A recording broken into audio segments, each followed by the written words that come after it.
Sometimes I should have taken back this moment. These words. What's up, you guys? So, welcome back to the show. I am Living for 510. We're going up against the Oklahoma City Thunder. Now, I am debating changing my lineup, taking out Damian James, but I keep him in there just because I want someone big to guard Durant, and he has that big body. Hopefully he can get in his face, because we really have to stop Kevin Durant. That is the most important thing, obviously. When you go up against Oklahoma City Thunder, you got to stop Durant and you got to stop Westbrook. So, for the first time ever, I think I've never done this before, actually play tight on all three of those guys, even James Harden, just because. Alright. Wow. Yes. So, first I want to say I appreciate everyone for liking the other video. It's annotated somewhere. It's going to be in the corner somewhere. Look at the record. We are 1-3, and the Thunder are 5-0. So we need to give them that loss, and we need to get a win. Because 1-4, that's extremely sad. You guys see the lineup. Like I said, those guys on the left-hand side are going to be the biggest problems. Here's my lineup. Nothing's changed. I was thinking about taking Damian James out. But again, I need someone big to guard Kevin Durant. So that's the only reason why he's in there is for defense. As D. Will is making his introductions, I want to remind you guys it's brought to you by Conejo, the newest addition to clothing line, one hop at a time. That link is in the description. Definitely go check it out. He has new designs up. Definitely go do that. So we come out and we make a big old stop, but we can't get the rebounds. We can't get the rebounds. That is a huge problem for us. It's been a problem all season. But we're hanging tough. There's Humphries with the rebound. Damian James. He actually hits a jump shot. I know. Like, he actually did it. It was nuts. D. Will trying to keep it close, but he just keeps on missing.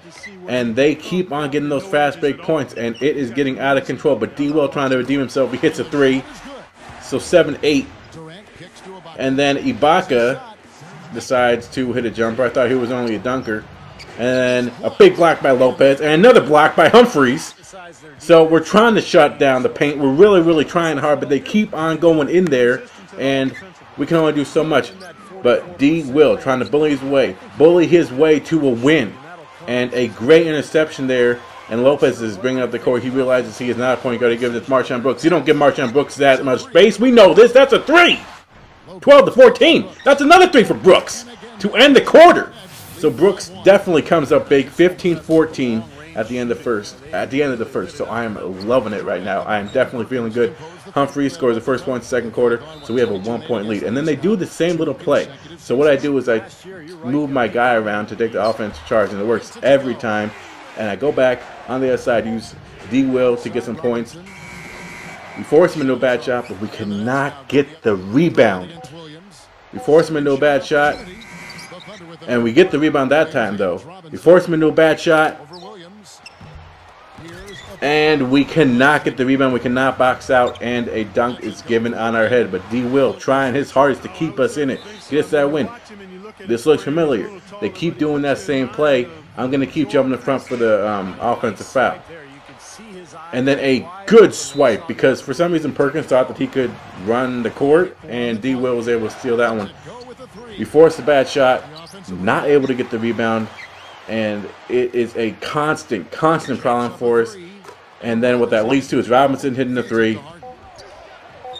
And then again, look at this. We cannot get the boards, and it's a huge problem. But let's take a break. Look at the Eastern Conference, because I want you guys to see this. We have a long way to go. That's just the bottom line. We have a long way to go. But then Morrow decides to play some defense on Westbrook with a big block. Get out of my house. But it gets to a point where Durant decides he wants to take over. Toward the end, Williams is able to hit some shots. That's Sheldon Williams, Candace Parker's husband. So we keep it close, 23-25 going into halftime.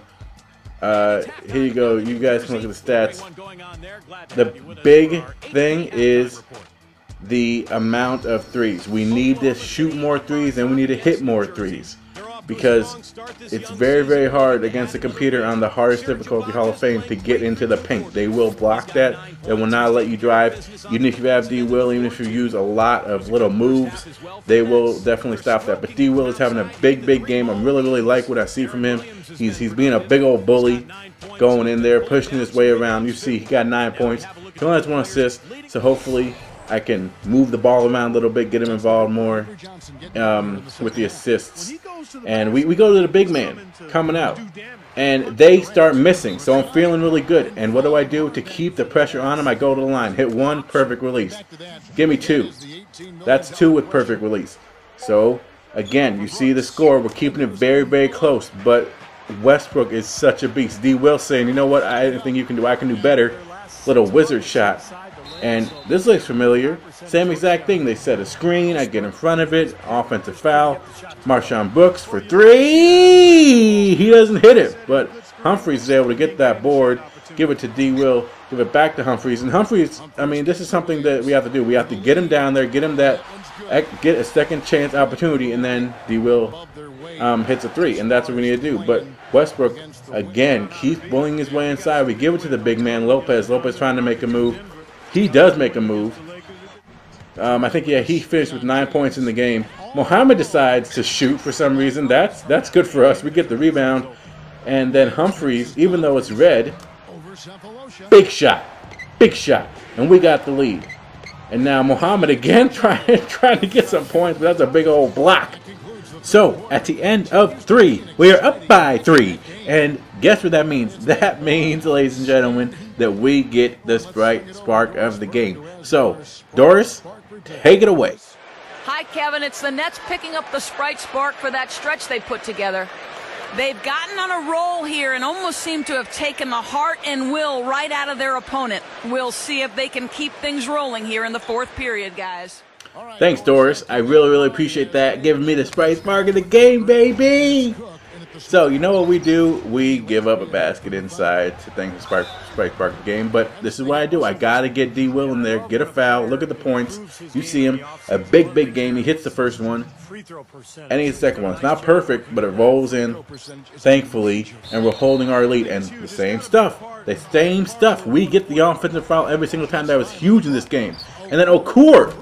Get me that 3! Okur hitting stuff. Okur again with the 3! Not able to get that one, though, unfortunately. And then Collison bullies his way inside. Without Lopez and Humphries in there, we are really kind of weak in there. But D. Will saying, no, you will not take this lead. No, you will not. There's Sheldon Williams getting in Westbrook's face. And then a big board by Brooks. This is what we need. We give Williams that much space. Even if it's red, he's hot. He's sizzling. That's good. And then give me that offensive foul again. Do not do that. Do not do that play. They keep doing that. I keep on jumping in front. I got to give D. Will a vest. So I bring in Jordan Farmer, hoping nothing bad happens. And that he can just, you know, give him a rest. Just keep doing stuff. But they go and make a run. They go inside. Farmar draws a foul. So I've actually never shot a free throw with Farmar in the game before, but he hits this one. And this is when I bring in the big man because I'm the sick and tired of them coming inside. So I bring back Humphries and Lopez. I also bring in Morrow for Brooks because I'm trying to give Brooks a rest, a quick rest. And then Farmar, perfect release, hits the second one. So he does get some points, he keeps it, and then this same play, but I'm not able to get it, and then Perkins gives a little pump fake and goes right up on Lopez, and I'm hoping that he could block that, and then I get stuck here, so I have to call a timeout. And that gives me the perfect chance, actually, to bring in my starters. So my starters are back, Brooks and Williams. And people are saying, man, why would you take that shot with James? James should be able to hit that. He has hit it maybe once, and I don't know. I'm like really stressing right now. And then bullshit starts happening. You see that? Like Lopez hits the rim, and then a foul is called on like me, and here comes Kevin Durant going ass. He hits 1, he hits 2, and the lead is shrinking. It is now a 2-point ball game. And then I'm not able to drive, do anything, and I'm forced to throw up a wild shot with Humphries. Chris Humphries, I know. And it's just stupid, and it keeps getting blocked. And we are in serious trouble right now. Here is Westbrook. He misses. Luckily, D. Will, I try to pump fake him. For some reason, it pulls me up, and I'm like, what are you doing? Stupid game. They call timeout. The Thunder do. You see the score. You see the time left. 23.2 seconds. It is a 2-point ball game. They have the ball. I'm thinking, we need to stop the 3. I'll give up a 2 and go into OT. I am not about to give up a 3 and lose this. This game has been so close, so intense. I'm sweating while I'm playing this game. It's nuts. And I'm going to give you guys the whole last play. Westbrook tries to drive. I bring in Lopez, and I leave Deron wide open for 3, but he misses! He misses the 3! What that means is the Nets and D. Will are able to pull away with the win. And who else to give the player of the game to but Deron Williams? He had a spectacular game. You guys saw the highlights. You guys saw the game. If you didn't, here are the highlights. He was able to bully his way in there, which is something that I need to do a lot more of. He hit those threes like he always does. He even dished the ball to his fellow Nets players. So I guess the first game without the headband, because I took that off, you guys didn't notice, turned out to be a great decision. 22 points, 2 assists, 3 rebounds, and 1 steal. And that steal was big, people. That steal was big. But definitely hit a like, you guys. I really appreciate it. It helps out a lot. This past Sunday's show was nuts. Dawkins went absolutely off on the Saints, on the Giants, on everyone. It was crazy. He's going to be a special guest this week. I'm looking forward to it. All that stuff in the description. Take you right to the show. All the information is there. I'm outie. I got my win. Dudes.